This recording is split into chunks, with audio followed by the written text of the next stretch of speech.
of why, and I blanked out for a second, and then I came back, so I heard the last person. But at the risk of sounding really romantic and really Detroitist, which I don't like doing, I guess that's kind of why I like that site-specific art reminds me, you know, it brings me back to what Walter Benjamin used to say about art being, you know, sacred because it was built for the site in which it was made, and I think that that's kind of a way of reinvest. We have an opportunity here to reinvest art with meaning in a way that other cities really can't. Yeah.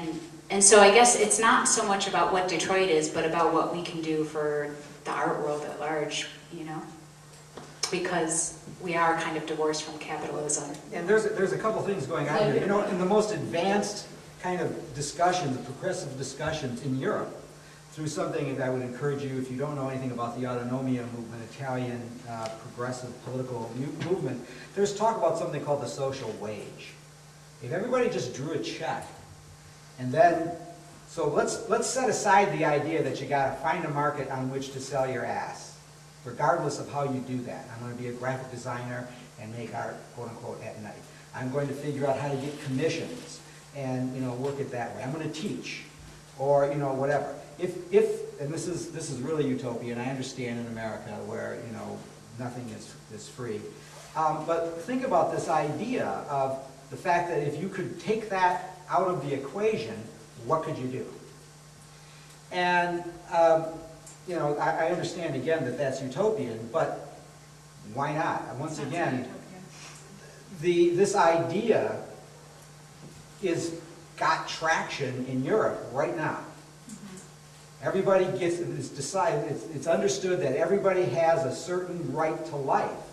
We're talking about universal human rights here. And so one of the things that I keep pushing on when conversations with people is to step outside of this notion of the art world, the Detroit art world, all these kinds of things. Because again, one of the things my wife and I do is something called Irish set dancing. It's Irish country dancing. The most well-known fiddler. I'm right there, Vince, with you. The most well-known fiddler, hang on a second, in the Midwest is a tile guy from Lincoln Park, all right? When you get CDs from Sonichi Records, Green Linnet Records, they're always thanking Mick Gavin. Guy's a tile guy. And so, you know, if you go to Ireland, if you go to Willie Clancy Week, if you go to these things, this is just what people do as part of living life. It isn't part of, you know, again, identity is a form of self-colonization. So, you know, I just would encourage us to, let's, you know, open up the blinders. Leisure has been commodified in this country, hasn't it? Yes. So, you know, it's just another example. I just want to bring us back to this exhibition and talk to Kevin over there. Yeah. Hello, Kevin. Hey, I'm the camera guy. You're the camera guy, but you and Chris Samuels are involved with the others in these artist-run spaces. I tend to think, because of the email, the emails that have been going around, that you're at the centre of this critical mass. So, in a way, what I want to ask you is, where is this going to go? You know, in terms of the strategic plan, and what would you like to see happen next? Could you come with the camera? If it's recording, this should be a recorded. Should be. Yeah, here. Kevin, take my seat. No, I can. Nope. Yeah. That guy. All right, you don't have to ask me questions. That way, because it looks like that's... I mean, I don't know if there's a strategic plan, but I'm saying, if there were a strategic plan, what would be, what sort of outcomes do you want to hope happen from this, and where's it going?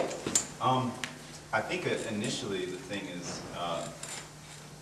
one, just making an impression and creating another venue or another support system. I think the fact that, as most of us being graduates of CCS, that's the thing that we did for ourselves, is that we created our own support system. And the way that sort of evolved is that the way that CAVE sort of evolved is we realized that this is something that we could sort of extend and actually get people involved in just by simply inviting them, just by simply saying, let's have more people involved. by putting on exhibitions, and just creating a venue where people can socially just convene that are interested in the arts, that has any interest. It's just very open.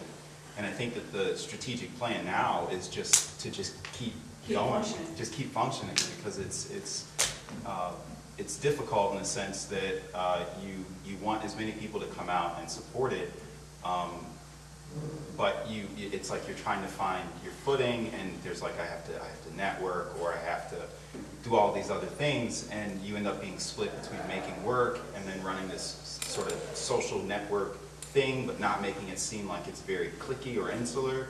So it's like there's this pull and this tug when all you want to say is just come out, just be a part of it, and then from there it can expand and it can grow, and then it just becomes very natural. So now it's just surviving, I think, because I think that at its core is very essential in just having an open invite.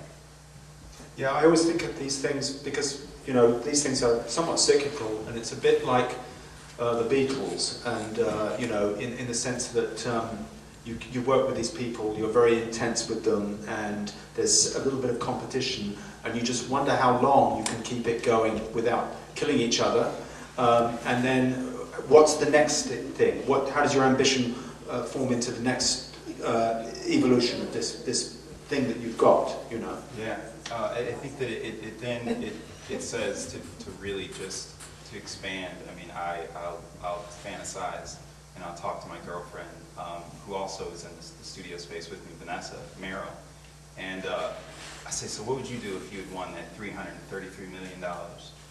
And we have this conversation about, you know, the lottery, and if we win that money, what would we do? And it would be like, oh, I'd put it here, I'd invest it there, and I'd expand this space. And so I think that ideally it would say the next move would continue to grow, so that it's not as difficult for people to be involved, and you just, I don't know, like it just becomes very. It's not even about money in Detroit. It's about power and who you know. I mean, I don't even really think it's. I think you just got to saddle up next to someone in church. Yeah. Yes, it's true. I want to ask